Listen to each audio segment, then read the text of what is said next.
guys, good morning. So today guys, we're gonna bring the car to Tagaytay.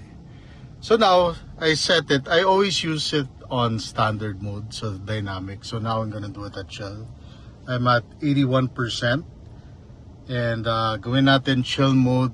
Of course, ride and handling standard, and the steering weight very light. Tapos yun. So, I plan to charge sa Ayala Mall in Tagaytay.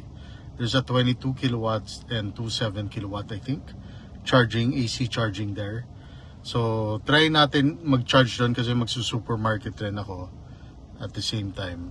Para while doing the supermarket, we can charge and we can basically see if we could do a little, how much percentage we can get from a 22 kilowatt. Of course, this can only take, I think, 11 kilowatts on AC. So, yeah. So now, like I said, chill mode. So let's see if going 81% is 413 kilometers, as you can see. So hopefully when we go to Tagaytay, let's see how much the percentage drops. Oh, nabukas ko accidentally. Let's close this. So I folded the seats because we brought some stuff, and yeah, that's a nice thing with the sedan. At least you could fold the seats so you could put stuff. And I'll do another vlog on the accessories that I bought. So this vlog is about going to Tagaytay. So I'll see you in Tagaytay, guys. By the way, guys, my odometer is 355 as of today, since I got the car. So this is the first time we're gonna charge. We're gonna go a little, not a long trip. It's actually a short trip to Tagaytay. I don't know how many kilometers from Makati to Tagaytay. Alan, can you put how many kilometers from Makati to Tagaytay para makita natin yung distance? So let's reset na natin. Then reset trip A, reset this, and reset. Yan, para later when we arrive to Tagaytay, let's see the distance.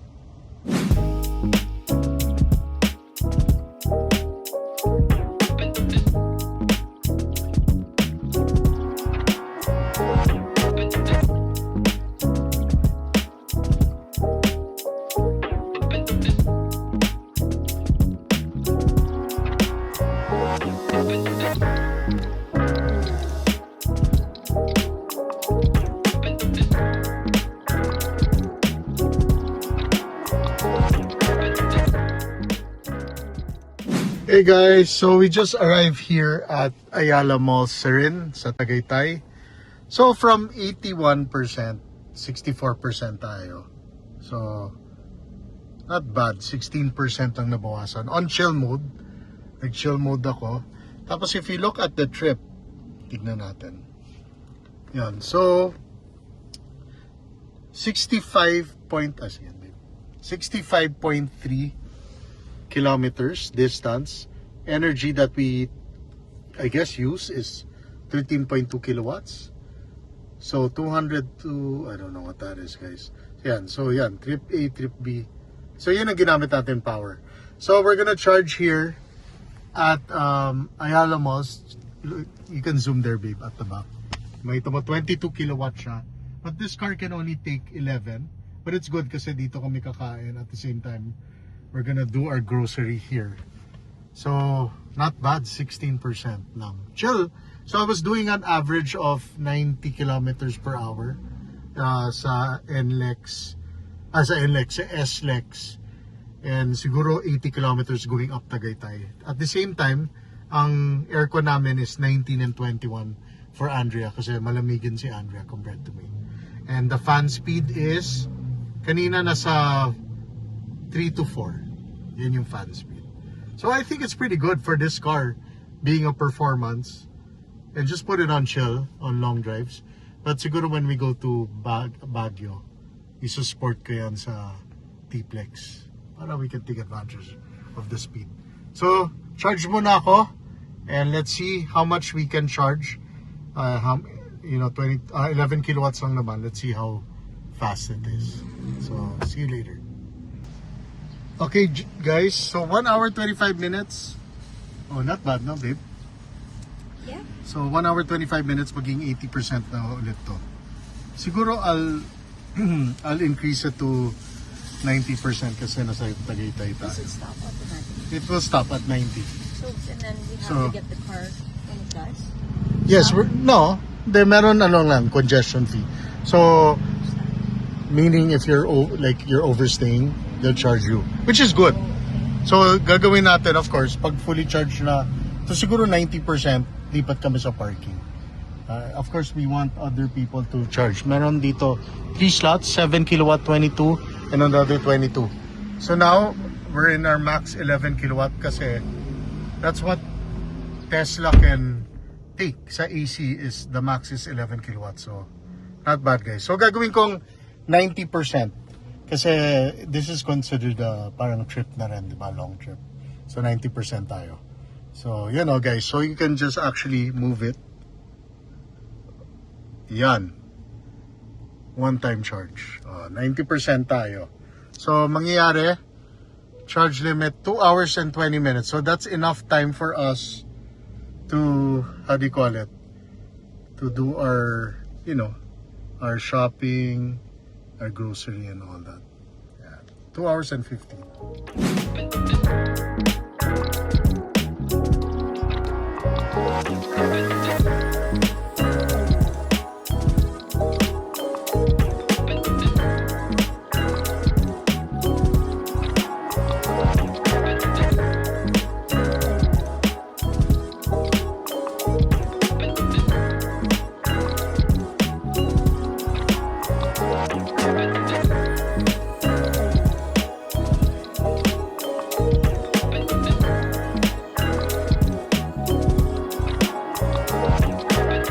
Yan guys, so medyo malalim. Pero kayang-kaya, just have to slow down. Or else, if I do it fast, gas-gas yung nito. Yung front lip. Ayun, ito going up, patay. Ito na to. Be careful. Oh my God, babe.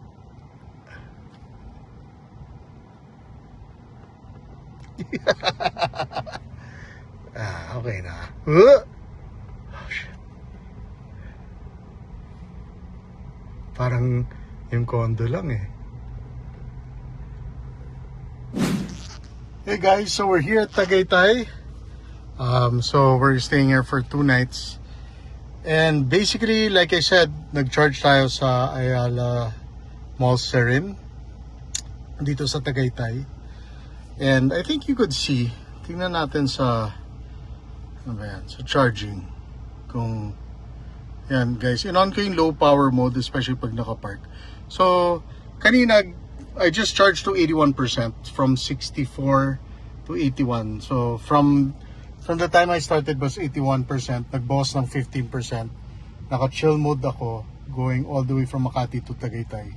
So Skyway, then SLEX, then dapat nag-Calax exit ako, but I decided kasi wala naman traffic, nag-Eton exit na lang ako.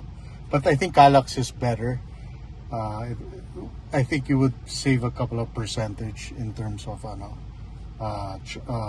battery. But yeah, nag-Eton ako, then all the way Nuvali, then the normal route going up Tagaytay.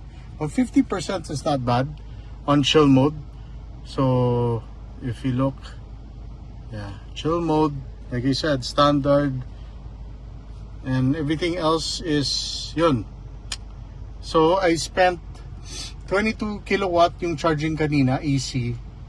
I think that was around 1 hour 50 minutes, I think guys, from 64% back to 81%. So kumain naman kami na grocery by that time, we charged to 81, which is great. So now nasa 77% ako. And yeah, if you look at the saan ba yan? Sa trips, yan. So basically total distance ko 75 kilometers, and I consume 15.7 kilowatts of power.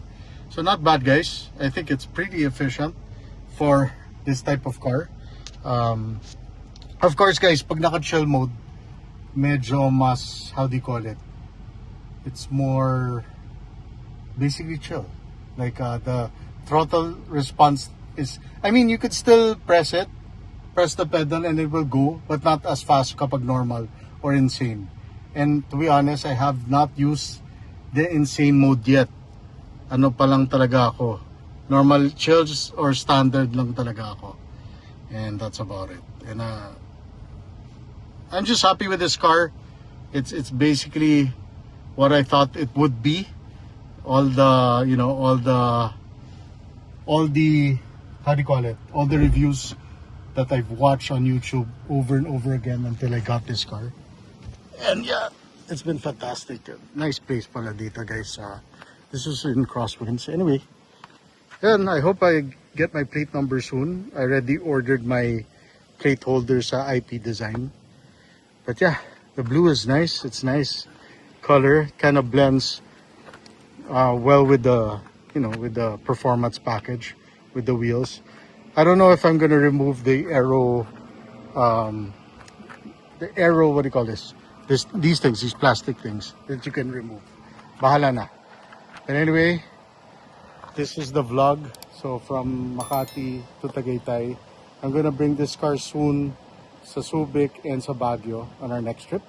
And let's see how efficient the car is.